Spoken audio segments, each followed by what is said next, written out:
तो guys and girls, स्वागत है आपका एक और न्यू वीडियो में, जहां आज हम अपने VHS सीरीज को कंटिन्यू करते हुए इसके फोर्थ पार्ट को देखेंगे, जिसका नाम है VHS 94। इसके नाम में 94 इसलिए है क्योंकि इसकी सारी टेप्स ईयर 1994 की हैं। और हाँ, मुझे पता है मैंने इस सीरीज का थर्ड पार्ट अपलोड नहीं किया क्योंकि वो पार्ट मुझे कुछ खास पसंद नहीं आया और कोई स्पेसिफिक रीज़न नहीं है इसके पीछे। फिलहाल और ज़्यादा टाइम वेस्ट ना करते हुए चलिए चलते हैं जल्दी से टेप्स की ओर।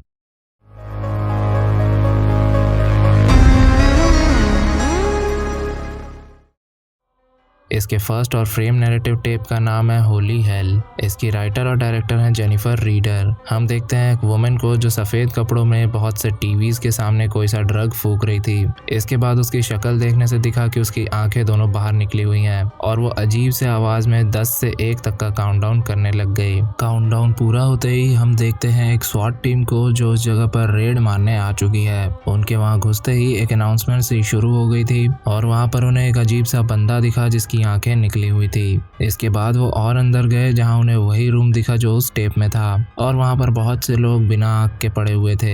इसे देखते ही टीम में से कुछ लोग ऊपर की तरफ और छानबीन करने चले गए। वहां पर एक टीवी में एक न्यूज चैनल चल रहा था जो होने वाली हमारी सेकेंड टेप। इसका नाम है स्टॉर्म ड्रेन और इसकी राइटर और डायरेक्टर हैं क्लोई ओकुनो।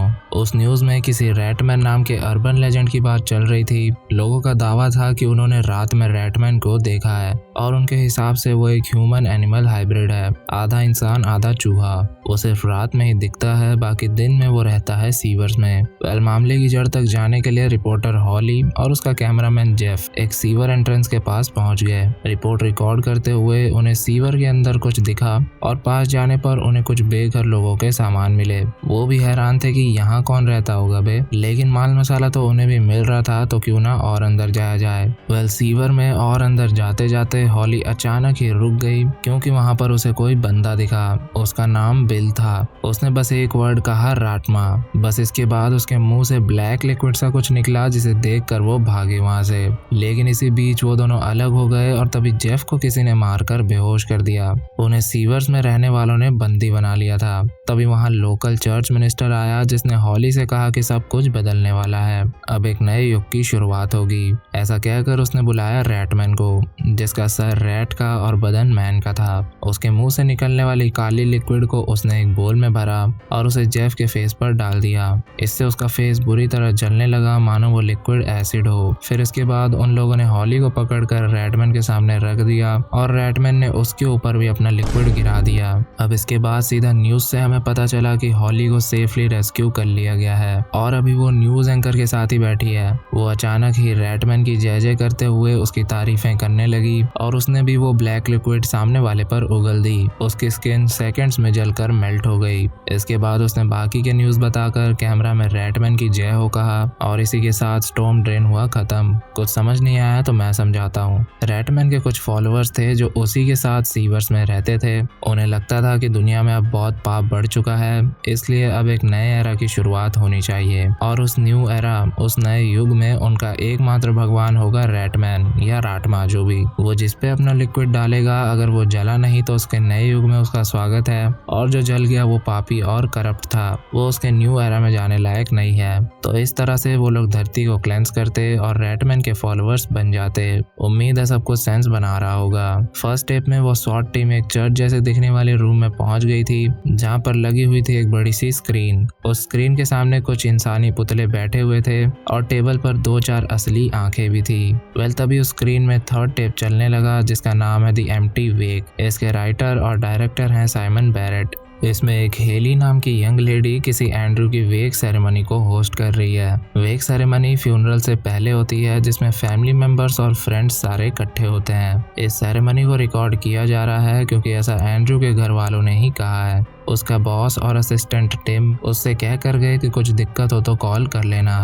उनके जाने के काफी समय बाद तक भी कोई अब तक आया नहीं, जिसका रीजन या तो बाहर की बारिश हो सकती है या फिर एंड्रू को कोई पसंद नहीं करता होगा। ये देखकर उसने अपनी फ्रेंड शैरन से फोन करके कहा कि न्यूज वगैरह से पता करके बता कि एंड्रू मरा कैसे था। खैर इसमें थोड़ा समय लगेगा, इसलिए हेली शांति से रीडिंग करने लगी, लेकिन बारिश के कारण वहाँ की बिजली चली गई। तभी बिजली की रोशनी से हम देख पाए कि रूम के बाहर कोई कोई तो खड़ा है। खैर कुछ ही देर बाद पावर वापस आ गई। हेली ने नोटिस किया कि कॉफिन अपनी जगह से थोड़ा हिला हुआ था। उसने उसे सही करने की कोशिश की, लेकिन तभी उसके अंदर से आवाज आने लगी। उसने जल्दी से टिम को फोन करके बताया, लेकिन टिम ने उसे समझा दिया और कहा कि तुम खुद खोलकर चेक कर सकती हो। अब इससे पहले कि वो चेक करती, वहाँ एक बंदा आया जो वही था जो पहले बाहर खड़ा था। वहाँ आकर उसने अपने रिस्पेक्ट्स पे किए ना जाने किस भाषा में, और फिर वहाँ से चलता बना।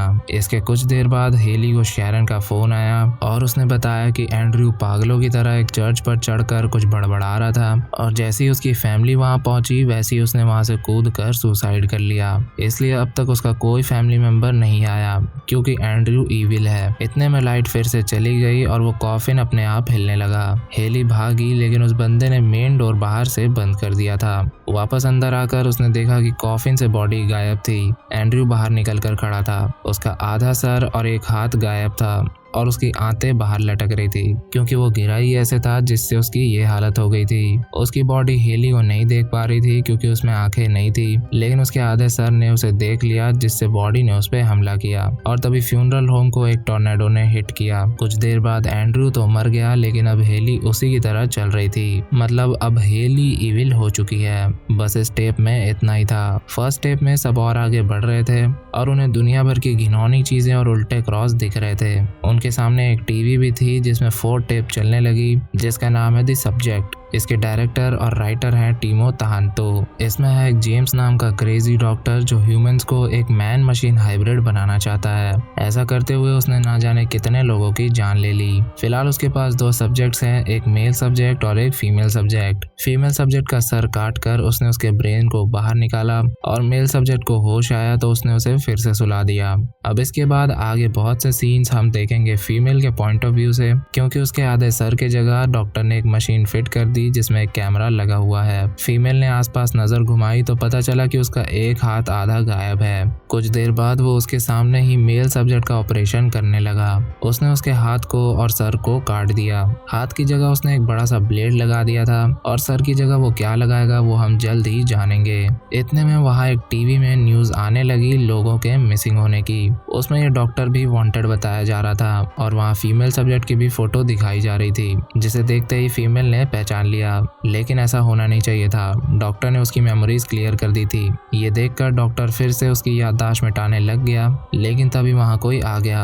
वहाँ एक स्वॉट टीम आ चुकी थी, वो भी कैमरा मैन के साथ। उन्होंने उसे निपटाने में ज्यादा देर नहीं लगाई। इसके बाद उन्हें सर्वाइवर्स में सबसे पहले मिली फीमेल सब्जेक्ट, लेकिन अब वो ह्यूमन नहीं बची थी। इसलिए उनके बीच बहस होने लगी कि इसे मार दिया जाए या ले जाया जाए। कमांडर ने कहा कि इसकी फैमिली को ये पकड़ाएंगे, आधी मशीन, इसके अंदर का इंसान मर चुका है, अच्छा होगा इसे यहीं मार दें। वो लोग उसे मार ही देते, लेकिन एक ब्लैकआउट की मदद से फीमेल कहीं जाकर छुप गई। तभी वहाँ एक बजर बजने लगा और वो देखते हैं कि डोर लॉक हो चुका है। शॉटगन से वो दरवाजा तो खोल लेते हैं, लेकिन तभी एक बॉम्ब ब्लास्ट होता है जो डॉक्टर का प्लान था। डॉक्टर की एक रिकॉर्डिंग बजने लगती है और हमें पता चलता है कि ये सब उसने पहले ही प्लान कर रखा था और जो भी उसके और उसके क्रिएशन के बीच बाधा बनेगा वो जिंदा नहीं बचेगा।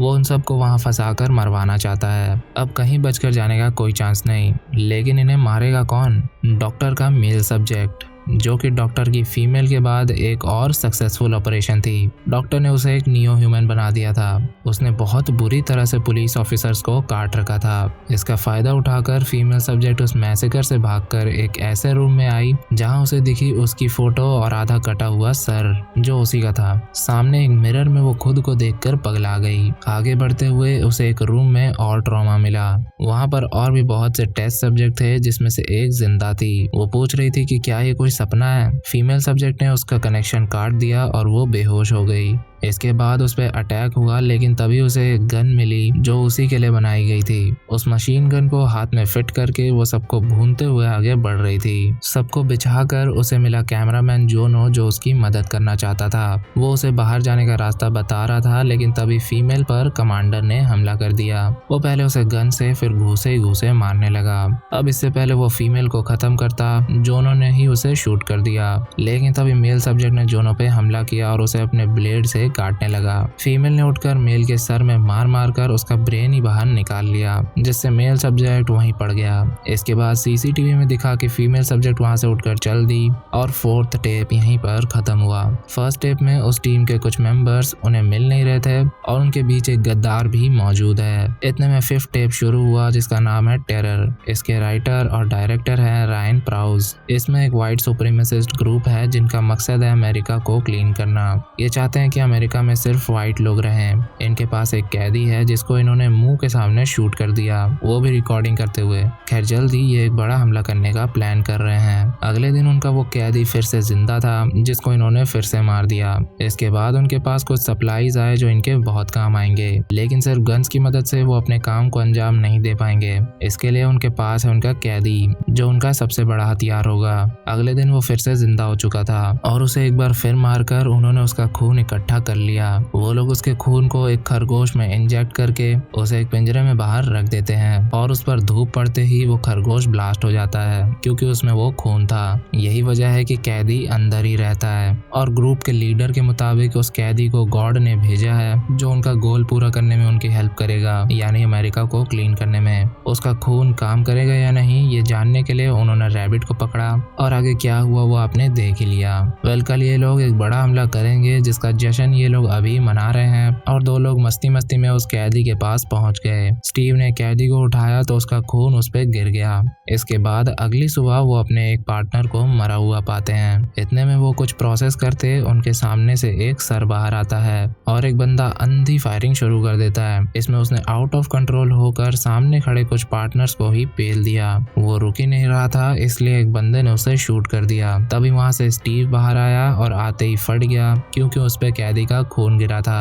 आपको बता दूं कि वो कैदी एक वैम्पायर है, इसलिए वो मरता नहीं और बाहर आता नहीं। उसे ये लोग भगवान का भेजा हुआ बंदा समझ रहे हैं, लेकिन अभी वो खुद इन्हें भगवान के पास भेजने वाला है। वैम्पायर सनलाइट में जल जाते हैं, लेकिन यहाँ वो ब्लास्ट हो रहे हैं। ऐसा हमने एबिगेल में भी देख रखा है। कल रात नशे में उन्होंने उसे खुला ही छोड़ दिया था शायद। खैर बचे हुए 4 लोग उसे मारने अंदर गए और वो ऊपर एटिक में था। वो सबको चुन चुन कर मार रहा था और उसका चेहरा देखने लायक तो बिल्कुल नहीं था। सबको मारने के बाद आखिर में उसने खुद को सनलाइट में एक्सपोज कर दिया, जिससे वहाँ बहुत बड़ा ब्लास्ट हुआ और फिफ्थ टेप खत्म हुई। यहाँ फर्स्ट टेप में एक आखिरी बंदे को उसी की टीम की 2 लड़कियों ने किडनैप कर लिया था, क्योंकि ये दोनों एक कल्ट की मेंबर हैं। एक ऐसा कल्ट जो ऐसी घटिया टॉर्चर, क्रुएल्टी जैसी और भी वायलेंस से भरी वीडियो टेप्स रिकॉर्ड करके उन्हें लोगों तक पहुंचाते हैं। और इस कल्ट के मेंबर नॉर्मल लोग ही हैं जो नॉर्मल जॉब्स करते हैं, जैसे ये दोनों एक SWAT टीम में थी और उनकी यूनिट को उनके टेप्स बनाने के ठिकाने का पता चल गया था, इसलिए इन दोनों ने बाकी सबको यहाँ फंसवा कर मार दिया।